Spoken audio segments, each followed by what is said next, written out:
All right. Hello and good morning, Leticia. How are you Good today? morning. I'm doing great. How are you doing?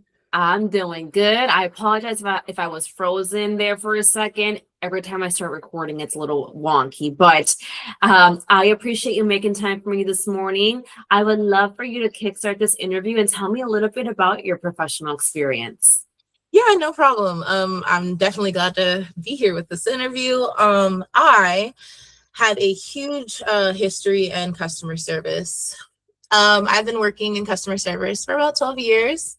I segued into sales, and then recently I moved into dispatching, and then eventually into security contracting work, where I prepped weekly briefs for our corporate meetings from the security standpoint.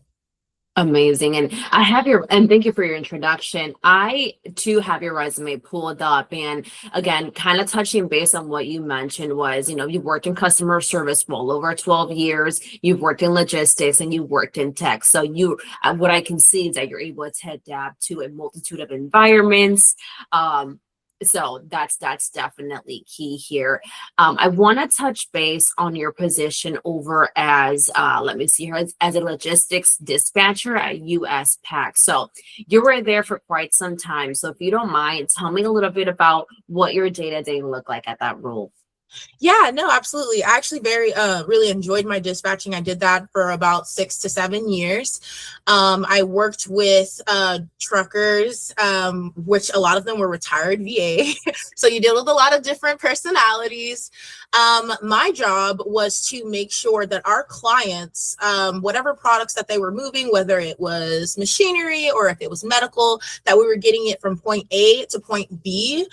So we would have to locate the drivers that were willing to take the routes. Then we would have to make sure we were aware of real-time situations that could affect the route to make the client aware, so that way we could make sure things were getting there. And if there was any situation or anything that could affect it, that we were updating the client in real time as well. So that was all simply my position. And there were a couple of the positions, but specifically what I had to do was make sure I had a really good rapport with my drivers and the client, as well as who the client works with, in order to meet quota every month. It was something we had monthly meetings to make sure that we were meeting quota.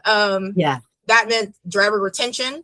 That meant product were being moving on time. Nothing was being damaged. These are things that we have to take into factor, even as simple as like what vehicles our drivers were using. That was on me to double check that information.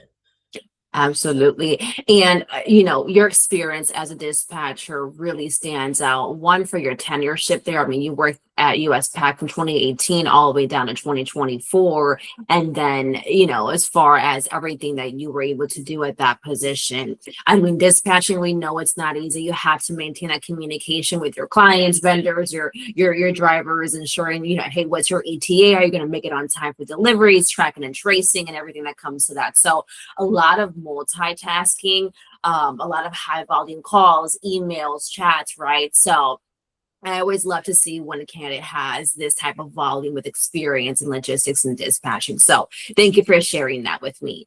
Now, again, you have extensive customer service experience as well. So you worked in a few call centers. So tell me about your experience with that.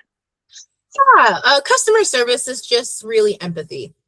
It's empathy. It's understanding that this could be you missing an order at Amazon. It could be you, wondering, hey, when's that gift gonna get here? The birthday is tomorrow, and just handling that call with as much care as possible.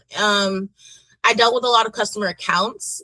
So a lot of the times it was dealing with people who were not only tracking their own orders, but sometimes they had issues. And that meant speaking to them, listening, having good active listening skills, and then seeing where you can align a solution with policy to kind of placate to that customer, Yeah.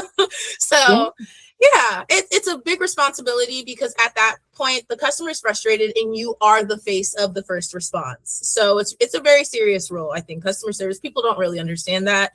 And these days I can say in customer service, it is not like it used to be. A lot of things are automated, but I think that there is something very serious to human understanding, empathy, and a human touch. Absolutely. You said that beautifully. And thank you for sharing that with me as well. Absolutely agree with everything you mentioned as far as the customer service aspect of it all. Now, were your communications mainly based in person, over the phone, emails? How was your communication? So I've worked a couple customer service jobs. So I've done phone customer service where they will call in and they'll say, "Hey, I have this problem." But I've also done emailing where I was a supervisor with 24/7 in touch through Ulta Beauty, and I would have to dish out those Ulta points. But I would handle emails. I would handle anything on social media, as well as my last contract as well. Any issues against the client via social media. We used a specific platform called Data Miner to track anything on the internet that would be directed towards our client so we can address it immediately and just make sure we keep everything at bay. Incredible. Awesome. And thank you for sharing that with me as well. To wrap up this interview here, two more questions for you, Leticia. As far as vacations coming up, do you have any vacations, any appointments, any time off that you'll be needing that we should know about at all? No, not at all. Nothing planned. Nope. All right. Well, same here, unfortunately, but Oh, hopefully soon, right? Fingers crossed. great. Now, in reference to starting a new position, because we know that you're actively looking for a new role, how soon are you looking to start? Immediately, I have no current contracts. I'm ready to jump into my next adventure. Awesome. Well, I'm excited to support you with your next venture. I do want to wrap up this interview here. If you don't mind, stay with me really quickly on the line. I want to chat with you. Thank you.